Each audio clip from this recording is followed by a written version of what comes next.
So this idea really formed since I was in college. So I'll get to the bottom of that. So, I go to temple and I talk to a lot of people, and I have a family friend who introduced me to this Hiroshima survivor named Miss Kazuishi. And we had a sit down and we had a talk about how, how her story kind of like would make for a good film. Like we just played around with the idea, right? And I told her, hey, you should give a lecture to my college campus or my university, right? Because we have a big Japanese student union club out there. Definitely would be interested to hear your story. This is the first time I heard her story though, but when I actually took her to that university, it was probably about like 50, 60 people in that room. And she brought out all these like pictures and stuff like that.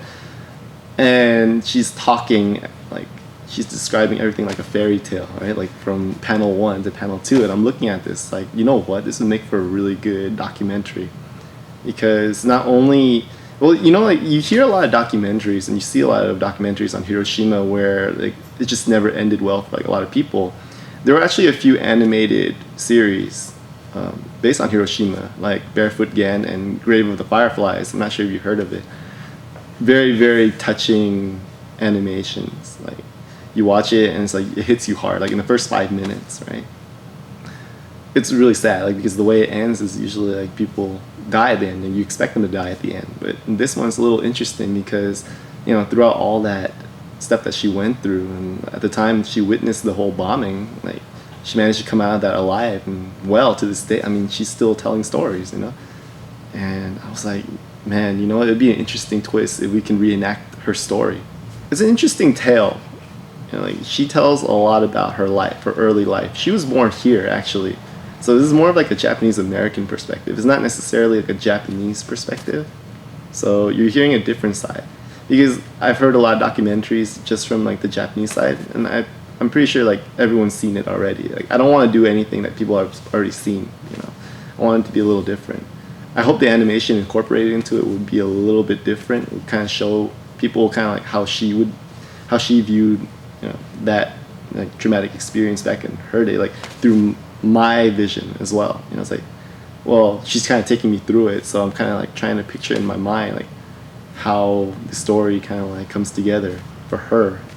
I would say because I divided them into segments, so there are segments where it'll be pretty cheery, bright, and then there'll be segments where it's just dark, and she relives a lot of gruesome memories. Like she tells you like of certain instances where certain things have happened to her that she just can't get out of her mind. Like in her dreams, she literally like has nightmares and screams about these images that she's seen as a kid, and it's really dramatic to go through like around that age, because things are still relatively fresh. It's like not like she forgot it.